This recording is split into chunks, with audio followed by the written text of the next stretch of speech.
मनुस्मृति क्यों जलाई गई?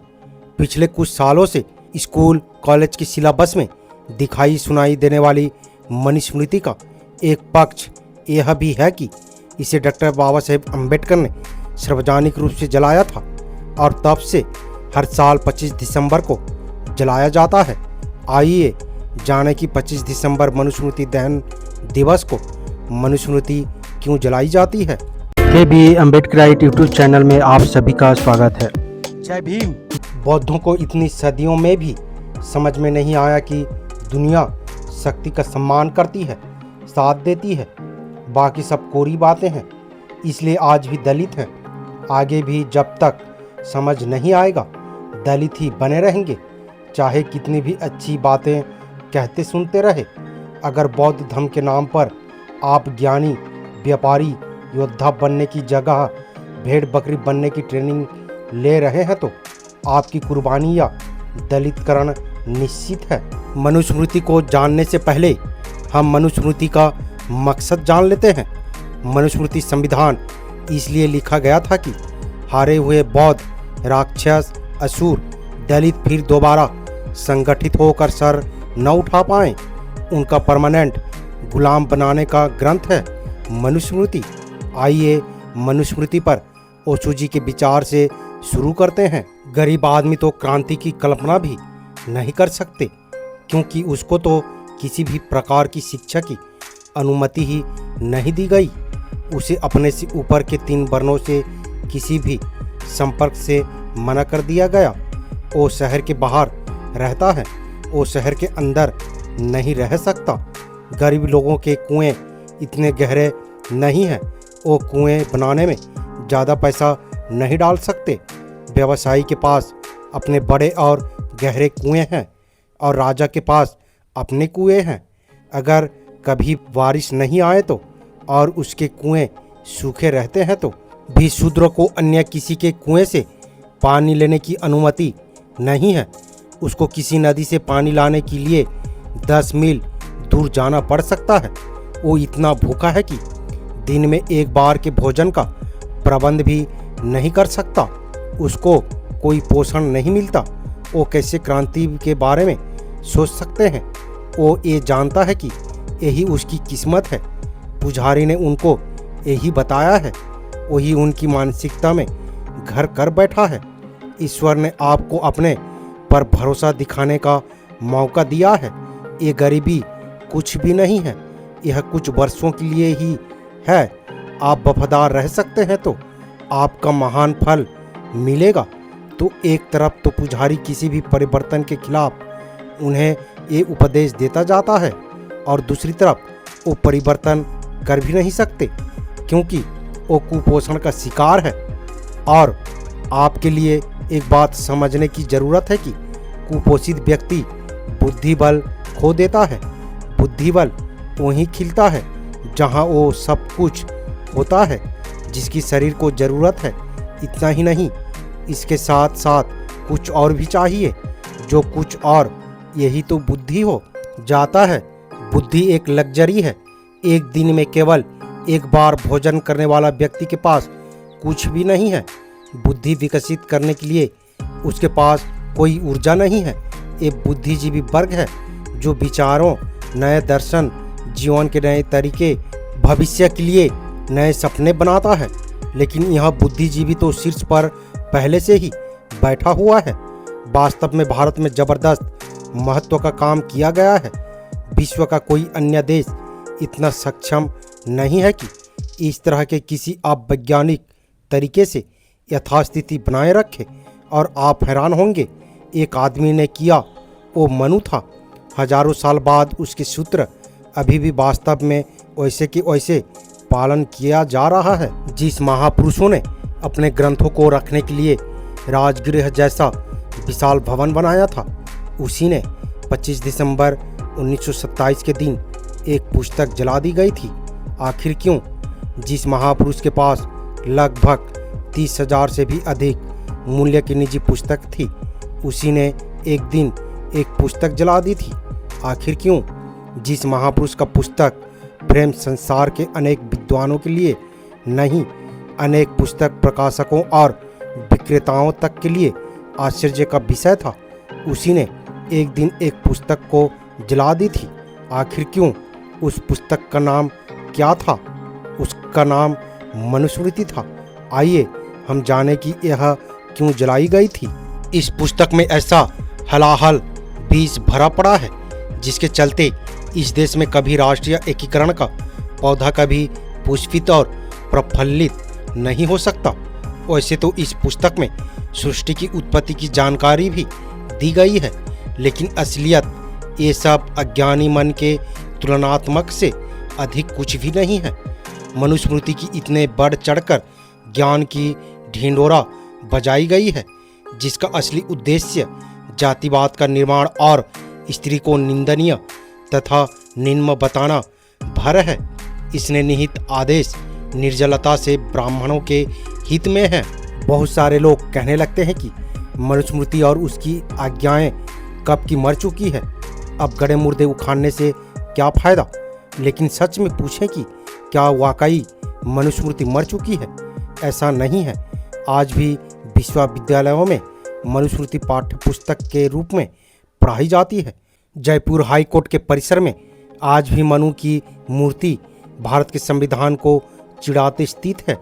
यूँ तो आज नए नए कानून बन गए हैं, परंतु दुख की बात यह है कि आज भी वास्तव में हम मनुस्मृति से ही संचालित हो रहे हैं। न जाने हम कब इस कब्र से बाहर निकलेंगे।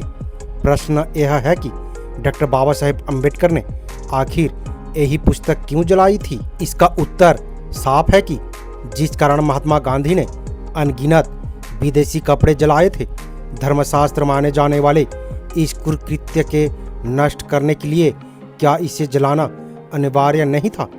कहने वाले कहते हैं कि आज मनुस्मृति को कौन जानता है, कौन मानता है, इसलिए अब मनुस्मृति पर हाथ धोकर पढ़ने से क्या फायदा। यह एक मरे हुए सांप को मारना है।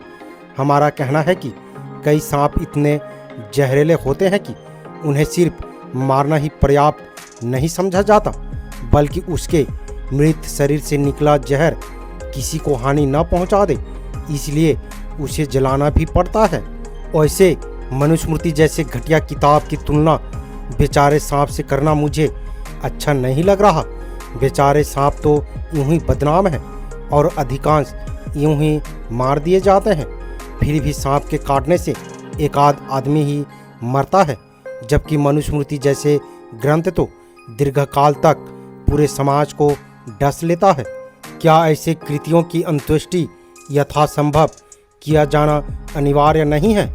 वैसे मनुस्मृति के अलावा भी हिंदुओं की तमाम स्मृतियाँ और ग्रंथ में शूद्रों, आज के ओबीसी और दलित तथा महिलाओं को हेय दृष्टि से देखते हुए उन्हें ताड़न का अधिकारी बताती है। बाबा साहेब ने 1927 में जो मनुस्मृति जलाई थी वो अकेली एक पुस्तक से घृणा होने के कारण नहीं, बल्कि इसे अन्य तमाम स्मृतियों और किताबों का प्रतिनिधि ग्रंथ मानकर की थी। लेकिन आश्चर्य तो इस बात का है कि भारत सरकार आज तक इस राष्ट्र विरोधी किताब पर प्रतिबंध लगाकर इसे जब्त नहीं कर रही। मनुवादी व्यवस्था और शूद्र मनुवादी व्यवस्था ब्राह्मणवादी व्यवस्था के अधीन रामचरितमानस, व्यासस्मृति और मनुस्मृति प्रमाणित करती है कि भारत का समस्त पिछड़ा वर्ग एवं अछूत वर्ग शूद्र और अतिशूद्र कहलाता है, जैसे कि तेली, कुंभार, चंडाल, भील, कोल, कल्हार, बढ़ई, नाई, ग्वाल, बनिया, किरात, कायस्थ, भंगी, सुनार इत्यादि। मनु विधान अर्थात मनुस्मृति में एक शूद्र के लिए मनु भगवान द्वारा उच्च संस्कारी कानून बनाए गए हैं, जिनको पढ़कर उनका अनुसरण करने से उक्त समाज के सभी लोगों का उद्धार हो जाएगा और हमारा भारत पुनः सोने की चिड़िया बन जाएगा। आपके समस्त मनु भगवान के अमृतमयी कानून वचन पेश है। जिस देश का राजा शूद्र अर्थात पिछड़े वर्ग का हो, उसे देश में ब्राह्मण निवास न करे, क्योंकि शूद्रों को राजा बनने का अधिकार नहीं है। राजा प्रातःकाल उठकर तीनों वेदों के ज्ञाता और विद्वान ब्राह्मणों की सेवा करें और उनके कहने के अनुसार कार्य करें। जिस राजा के यहाँ शूद्र न्यायाधीश होता है, उस राजा का देश कीचड़ में धसी हुई गाय की भांति दुख पाता है। ब्राह्मण की संपत्ति राजा द्वारा कभी भी नहीं ली जानी चाहिए। यह एक निश्चित नियम है, मर्यादा है। लेकिन अन्य जाति के व्यक्तियों की संपत्ति उनके उत्तराधिकारियों के न रहने पर राजा ले सकता है। नीच वर्ण का जो मनुष्य अपने से ऊंचे वर्णों के मनुष्य की वृत्ति को लोभवश ग्रहण कर जीविका उपार्जन करे तो राजा उसकी सब संपत्ति छीनकर उसे तत्काल निष्कासित कर दे। ब्राह्मणों की सेवा करना ही शूद्रों का मुख्य कर्म कहा गया है। इसके अतिरिक्त वह शूद्र जो कुछ करता है उसका कर्म निष्फल हो जाता है। यदि कोई शूद्र किसी द्विज को गाली देता है तब उसकी जीभ काट देनी चाहिए, क्योंकि वह ब्रह्मा के निम्नतम अंग से पैदा हुआ है। यदि शूद्र तिरस्कार पूर्वक उनके नाम और वर्ण का उच्चारण करता है, जैसे वह ये कहे देवदूत तू नीच ब्राह्मण है, तब 10 अंगुल लंबी लोहे की छड़ उसके मुंह में डाल देनी चाहिए। निम्न कुल में पैदा कोई भी व्यक्ति यदि अपने से श्रेष्ठ वर्ण के व्यक्ति के साथ मारपीट करे और उसे क्षति पहुंचाए, तब उसका क्षति के अनुपात में अंग कटवा दी जाए। ब्रह्मा ने शूद्र के लिए एकमात्र कर्म निश्चित किया है, वह यह है गुणगान करते हुए ब्राह्मण, क्षत्रिय और वैश्य की सेवा करना। यदि शूद्र गर्भ से ब्राह्मण पर थूक दे तब राजा दोनों ओठों पर पेशाब कर दे, तब उसके लिंग को, और अगर उसकी ओर अपना वायु निकाले तब उसकी गुदा को कटवा दे। यदि कोई शूद्र ब्राह्मण के विरुद्ध हाथ या लाठी उठाए तब उसका हाथ कटवा दिया जाए, और अगर शूद्र गुस्से में ब्राह्मण को लात मारे तब उसका पैर कटवा दी जाए। इस पृथ्वी पर ब्राह्मण वध के समान दूसरा कोई बड़ा पाप नहीं है। अतः राजा ब्राह्मण के वध का विचार मन में भी न लाएं। शूद्र यदि अहंकारवश ब्राह्मणों को धर्म उपदेश करे तो उस शूद्र के मुंह और कान में राजा गर्म तेल डलवा दें। राजा बड़ी बड़ी दक्षिणाओं वाले अनेक यज्ञ करें और धर्म के लिए ब्राह्मण को स्त्री, गृहशय्या, वाहन आदि भोग साधक पदार्थ तथा धन दें। जानबूझकर क्रोध से यदि शूद्र ब्राह्मण को एक तिनके से भी मारता है, वह 21 जन्मों तक कुत्ते, बिल्ली आदि प्राप्त श्रेणियों में जन्म लेता है। ब्रह्मा के मुख से उत्पन्न होने से और वेद के धारण करने से धर्म अनुसार ब्राह्मण ही संपूर्ण सृष्टि का स्वामी है। शूद्र को भोजन के लिए जूठा अन्न, पहनने को पुराने वस्त्र, बिछाने के लिए धान का पुआल और फटे पुराने वस्त्र देना चाहिए। बिल्ली, नेवला, नीलकंठ, मेंढक, कुत्ता, गोह, उल्लू, कौवा कैसी एक की हिंसा का प्रायश्चित शूद्र की हत्या के प्रायश्चित के बराबर है। अर्थात शूद्र की हत्या कुत्ता बिल्ली की हत्या के समान है। शूद्र लोग बस्ती के बीच में मकान नहीं बना सकते। गांव या नगर के समीप किसी वृक्ष के नीचे अथवा शमशान, पहाड़ या उपवन के पास बसकर अपने कर्मों का जीविका चलावें। ब्राह्मण को चाहिए कि वो शूद्र का धन बिना किसी संकोच के छीन लेवें, क्योंकि शूद्र का उसका अपना कुछ नहीं है। उसका धन उसके मालिक ब्राह्मण को छीनने योग्य है।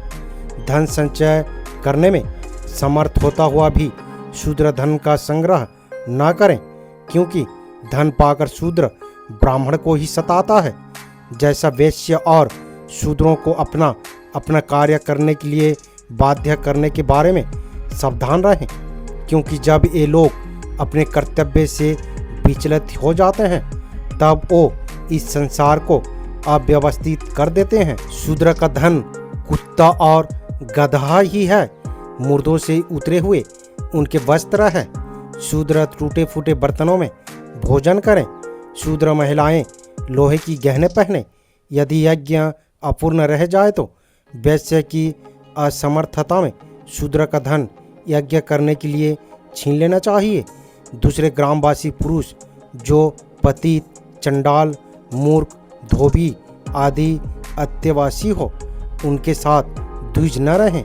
लोहार, निषाद, नट, गायक के अतिरिक्त सुनार और अस्त्र बेचने वाले का अन्न वर्जित है।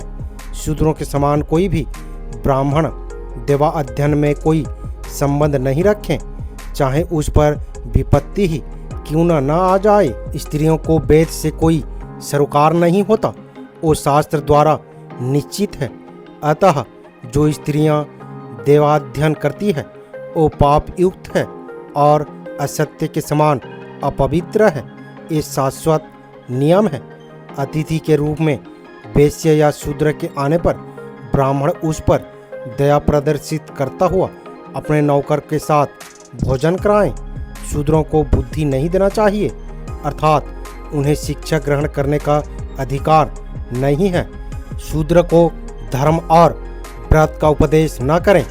जिस प्रकार शास्त्र विधि से स्थापित अग्नि और सामान्य अग्नि दोनों ही श्रेष्ठ देवता हैं, उसी प्रकार ब्राह्मण चाहे वो मूर्ख हो या विद्वान, दोनों ही रूपों में श्रेष्ठ देवता हैं। शूद्र की उपस्थिति में वेद पाठ न करना चाहिए। ब्राह्मण का नाम शुभ और आदर सूचक, क्षत्रिय का नाम वीरता सूचक, वैश्य के नाम संपत्ति सूचक और शूद्र का नाम तिरस्कार सूचक हो। 10 वर्ष के ब्राह्मण को 90 वर्ष का क्षत्रिय, वैश्य और शूद्र पिता समान समझकर उसे प्रणाम करें। मनु के उपवर्णित विधानों से अनुमान लगाया जाता है कि शूद्र अतिशूद्र पर किस प्रकार और कितने अमानवीय अत्याचार हुआ है। इस प्रकार के क्रूर और रोंगटे खड़े कर देने वाले विधान लिखे गए हैं। मनु के इन अमानवीय विधानों से भारत का हाथी जैसा मूल निवासी बहुसंख्यक समाज मानव होते हुए भी पशु के समान जीवन जीने को मजबूर है। मनु के आर्थिक प्रतिबंधों के कारण शूद्र और अतिशूद्र समाज मरे हुए जानवरों के सड़े से सड़े मांस को नोचकर खाने को मजबूर है। मनु द्वारा ब्राह्मणों को दिए गए विशेष अधिकारों ने ब्राह्मणों में शूद्र और अछूतों के प्रति निर्ममता और अमानवीयता का भाव भर दिया है। मनु विधान में वर्णित मूर्ख, गंवार और कुकर्मी ब्राह्मण भी मूल निवासियों पर आधिपत्य स्थापित कर उन्हें जीवन भर गुलाम बनाने के लिए उनको कई हजार जातियों में बांट रखा है। SC ST OBC मूल निवासी बहुजन समाज को 6743 जातियों में बांटकर विभक्त कर रखा है।